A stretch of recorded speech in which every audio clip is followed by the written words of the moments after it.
আসসালামু আলাইকুম শিক্ষার্থীরা। আজকে আমরা একটু জানবো শক্তি সেট বা পাওয়ার সেট সম্পর্কে। তো শক্তি সেট বা পাওয়ার সেটের বিষয়টা কি, একটু আগাইতে থাকি আমরা সরাসরি একটা উদাহরণের মাধ্যমে আমরা এটা বোঝার চেষ্টা করব। ঠিক আছে? তো তোমরা জানো, এর আগে উপসেট সম্পর্কে একটা ক্লাস হয়েছে, সেখানে কিছু টপিকস ছিল যেটা এখন এই পাওয়ার সেটের বেলায় ব্যবহৃত হবে। তো এখানে ধরো যে তোমার একটা সেট দেয়া আছে হচ্ছে এ, যার উপাদান এক্স কমা ওয়াই। তোমরা এই এক্স ওয়াই এই দুইটা উপাদান দিয়ে কয়টা উপসেট তৈরি করা যাবে সেটা তোমরা শিখেছো। সেটা হচ্ছে এক্স কমা ওয়াই একটা উপসেট, এক্স একটা উপসেট, ওয়াই একটা উপসেট এবং ফাঁকা সেট একটা উপসেট। ঠিক আছে? এই হচ্ছে টোটাল 5টা উপসেট তৈরি করা যাবে। তো দেখো, এই যে 5টা সেট পাইলাম, এই 5টা সেটকে ব্যবহার করে কিন্তু আবার আমরা আরেকটা সেট তৈরি করতে পারবো, যেটাকে আমরা বলবো সেটের সেট। এর আগের ক্লাসে আমরা সেটের সেট সম্পর্কে জেনেছিলাম যে আমরা আমরা যে উপসেট গুলো পাইলাম, এই উপসেট গুলো ব্যবহার করে আবার আরেকটা কি করা যায়, সেটের সেট গঠন করা যায়। এই সেটের সেটকেই বলা হয়ে থাকে এ সেটের শক্তি সেট। এ সেটের উপসেট গুলো দিয়ে যেই সেট গঠন করা হয় তাকে বলা হয়ে থাকে এ সেটের শক্তি সেট। ঠিক আছে? এবং এটাকে পাওয়ার অফ এ বা পি অফ এ দ্বারা প্রকাশ করা হয়, পি অফ এ দ্বারা প্রকাশ করা হয়। একটা উদাহরণ আমরা দেখি। এ একটা সেট যার উপাদান সংখ্যা হচ্ছে 1 0 1 2।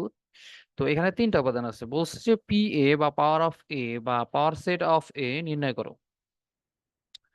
ওকে, এ সেট এর উপাদান 3টি, যা দিয়ে আমরা কয়টা 8টি উপসেট তৈরি করতে পারি, সাবসেট 8টি সাবসেট তৈরি করতে পারি। ফাঁকা সেট একটা সাবসেট, এই 0 একা একটা সাবসেট, 1 একা একটা সাবসেট, 2 একা একটা সাবসেট।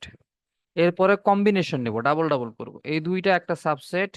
তারপরে আমার হচ্ছে 0 2 এই দুইটা একটা সাবসেট হবে, আবার 1 2 এই দুইটা একটা সাবসেট হবে। কেমন? এবং সবার শেষে এই পুরোটা মিলে একটা সাবসেট গঠন করবে, যেটা হচ্ছে 0 1 2 এটাই। ঠিক আছে? তো এইখানে দেখা গেল 8টা উপসেট পাওয়া গেছে। এখন a power of a set power set of a set, এটা হবে কি, এই যে সবগুলো উপসেটকে আমরা সেকেন্ড ব্র্যাকেটের ভেতরে দেব, মানে সেটের সেট গঠন করব। বুঝতে পারছো?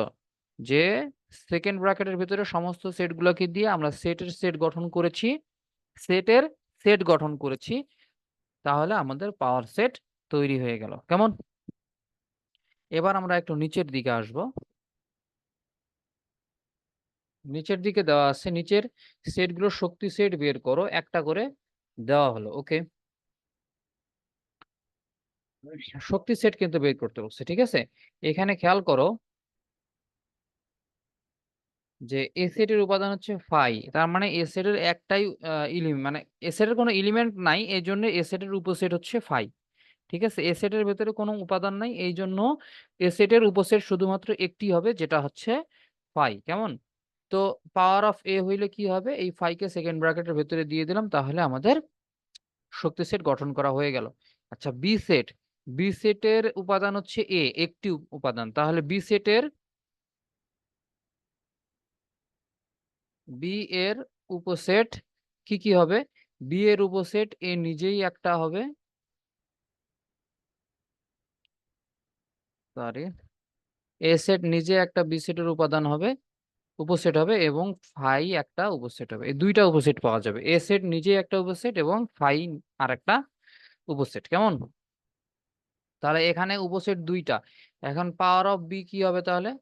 পাওয়ার অফ বি, এটা সমান সমান হবে, সেকেন্ড ব্র্যাকেট করলাম, সেকেন্ড ব্র্যাকেটের ভেতরে একটা হবে, আর একটা সেকেন্ড ব্র্যাকেট দিয়ে আমরা দেব এ সেট, মানে উপাদান এ দিয়ে একটা উপসেট, এবং আর একটা উপসেট হচ্ছে আমাদের ফাই। তাহলে এই হয়ে গেল আমাদের পাওয়ার অফ বি। কেমন? এবার দেখো, একটি কলমদানিতে একটি পেন্সিল, একটি কলম, একটি রাবার আছে, এদের দ্বারা গঠিত একটি সেট সি। কেমন? তাহলে এই সি সেট নাও। তাহলে কলম আছে, কলম লেখো, কলম। তারপরে আছে পেন্সিল, পেন্সিল লেখো।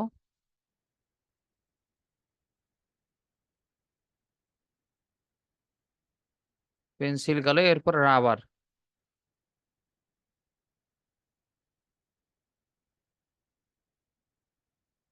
তাহলে আমাদের এই যে সি সেটটা গঠন হয়ে গেল, কেমন সি সেট গঠন হয়ে গেছে। এবার দেখি আর কিছু বলছে কিনা। না, আর কিছু বলেনি, এই আমাদের সেট গঠনের এই পর্যন্তই ঠিকঠাক আছে। তাহলে এই হচ্ছে আমাদের পাওয়ার সেটের ধারণা, কেমন। আশা করি পাওয়ার সেট বুঝতে পেরেছো, যারা বুঝোনি তারা আরেকবার একটু ভিডিওটা দেখে নিতে পারো।